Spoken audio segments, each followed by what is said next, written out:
რეალურად ხელისუფლება ცდილობს პროაქტიულად როგორმე ყველაფერი მაიდნის სცენარისკენ წაიყვანოს და ასე ვთქვათ საზოგადოება რაღაც ხაფანში მაიდნის სცენარიც მაიდნისკენ იანუკოვიჩმა წაიყვანა. რასაკვირველია. კარგად მახსოვს. კი ბატონო, ჩვენ გარკვეულწილად ახლა გვიწევს ამ სცენარში მონაწილეობა და შესაბამისად ყველაფრისგან თავს ვერ ვიზოთ, ამიტომაც ჩვენ ღიად ვამბობთ, რომ ეს არის წინააღმდეგობის პროცესი და 29-ის მერე განსაკუთრებით კაფიოდ უნდა იყოს გამოკვეთილი პროცესი, პოლიტიკური პროცესი, რომელიც იქნება ცენტრირებული ამ წინააღმდეგობის ასე ვთქვათ ფრონტზე და ეს არის რეალურად ფრონტი, იმიტომ რომ გვაქვს ასე ვთქვათ ჰიბრიდული ომის ცხელი ფაზა გავარვარებული და მთელი საზოგადოება ვარ ჩართული ამაში. ახლა ამას უბრალოდ უნდა კარგად სტრუქტურიზება, ანუ შესაბამისი ფორმების მიცემა, აქ არ უნდა იყოს რაღაცა გართულებული, რაღაცა ბიუროკრატიული მექანიზმები შექმნილი. ჩვენი ფორუმის იდეა, ინიციატივა სწორედ მაგას გულისხმობს, რომ მარტივი ასე ვთქვათ ფორმებით წარმომადგენლობით სახალხო ასე ვთქვათ ლეგიტიმაციის მქონე ორგანო ჩამოყალიბდეს, რომელიც წარმოადგენს საზოგადოების ფართო ფენას და ის წარმომადგენლები ამ სხვადასხვა ჯგუფის წარმომადგენლები ძალიან ზოგად გადაწყვეტილებებს მიიღებენ იმისთვის, რომ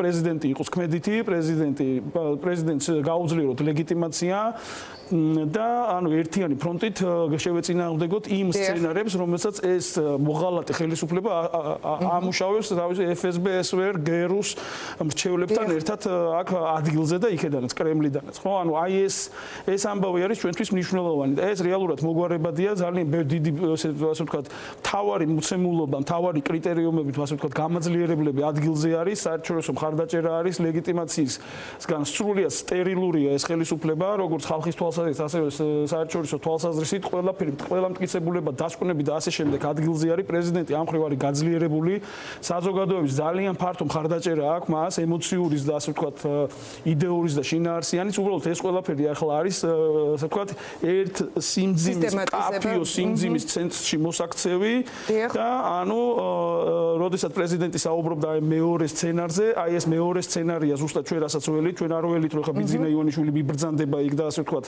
რაღაცა კეთს მოიხრის და ასე ვთქვათ ასე ხედავთ რომ ვაბანკზე მიდიან ესენი წასულები არიან, კაიხნის წინ ჯერ კიდე არჩევნებამდე ხო, მით უმეტეს რომ მუქარებიც გავიგეთ ჩვენ ხო დაამთავრებს გისესებში იქნება, გარეთ იქნება დაცვა მოუხსნეს და განსაკუთრებით გააქტიურდნენ, ესეც უნდა აღინიშნოს. მას შემდეგ რაც სალომე ზურაბიშვილმა რუსთაველზე თქვა, რომ მე მთავარ სარდლად ვრჩები და ვიქნები ყველას პრეზიდენტი. დიახ, ანუ ამათმა ძალიან კარგად იციან ახლა რომ უპირისპირდებიან უკვე ქართულ ხალხს რეალურად, ქართულ ხალხს ასე ვთქვათ პრეზიდენტი, ჩვენ ყავს პრეზიდენტი, ეს პრეზიდენტი არის გასაძლიერებელი და მისგან დარტყმა არის ასევე გადმოსატანი უკვე საზოგადოებაზე, ოღონდ ეს საზოგადოება უნდა იყოს ორგანიზებულად წარმოჩენილი, რომელსაც შეიძლება ასე ვთქვათ საერთაშორისო ასე ვთქვათ ყურადღების მიქცევა და საერთაშორისო პერსპექტივიდან აღქმული იქნება როგორც სიმძიმის ცენტრი და ეს კომუნიკაცია შედგება, ხო? აქ არ არის ლაპარაკი რაღაცა კანონშემოქმედებით პროცესებზე და ასე შემდეგ. პრეზიდენტს ექნება წინააღმდეგობა, არ არის პასიური პროცესი, ეს არის აქტიური პროცესი. პრეზიდენტს ექნება გარკვეული გადაწყვეტილებები მისაღები თავის კომპეტენციაში და ამას დაჭირდება ძლიერი სახალხო ლეგიტიმაცია, რომელსაც უნდა ქონდეს კონკრეტული ფორმა და სწრაფად, ეფექტურად და ქმედითად უნდა ხდებოდეს ეს ყველაფერი. აი ეს ამითი განსხვავდება ჩვენი ინიციატივა სხვა ინიციატივებისგან. ეს პროცესი უნდა წარიმართოს.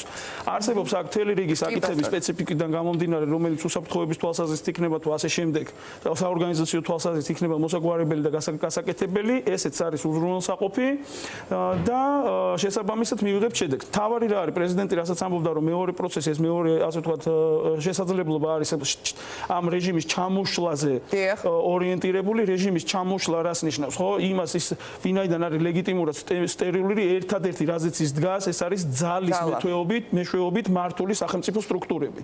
და სხვათა შორის თუ ეს სამხედრო კომპონენტი ახლა იქ რაღაცა ცვლილებები შეიტანოს და შეამსუბუქოს, ეს შეიძლება სხვათა შორის იმის გამოვლინება იყოს, რომ არ უნდა დგარისკონ, რომ იქ ვიღაცამ რაღაც დემარში მოაწყოს და ასე შემდეგ. სამხედროებსაც აქვს თავიანთი ასე ვთქვათ მოთმინების ზღვარი, იმიტომ რომ სამხედროებისთვის ახლა რომ დააკვირდებიან კიდე ეს ნელ-ნელა რომ მიდის ეს ობსტრუქციული პროცესი, ხო? აშკარად იკვეთება აქ რომ აქ უკვე საგარეო მტერი არის აქ ჩარეული და ეს არ არის რაღაც შიდა პოლიტიკური თემა, არამედ უფრო ჰიბრიდული ომის ფარგლებში საგარეო საფრთხე შემოდის აქ და ახლა მაგათ ეგენი დარწმუნებული ვარ ნერვიულობენ როგორ აღიქვამენ სამხედროების ნახოთ მოკლედ რა მოხდება 29 დეკემბრის შემდეგ, თქვენც ალბათ უფრო გამოიკვეთება როგორ აფორმით, რა მიმართულებით ჩაერთვებით ამ პროცესებში და წარმატებას ჩვენ ველოდებით პრეზიდენტის ადმინისტრაციისგან ვთქვათ პასუხს, ხო პრეზიდენტი თვითონ გადაწყვეტს რომელ გზას აირჩევს და ასე შემდეგ ჩვენ ნებისმიერი ინიციატივა რომელსაც პრეზიდენტი აირჩევს და რომელსაც ასე ვთქვათ საზოგადოება მიიღებს და შეუერთდება ჩვენ მთელი ჩვენი რესურსით შესაძლებლობებით მიუერთდებით და გავაძლიერებთ ამ პროცესს. საზოგადოების ნაწილი ჩვენი ჯგუფიც მნიშვნელოვნად მიგვაჩნია რომ საზოგადოება მაქსიმალურად იყოს ჩართული უკვე პოლიტიკურ პროცესებში.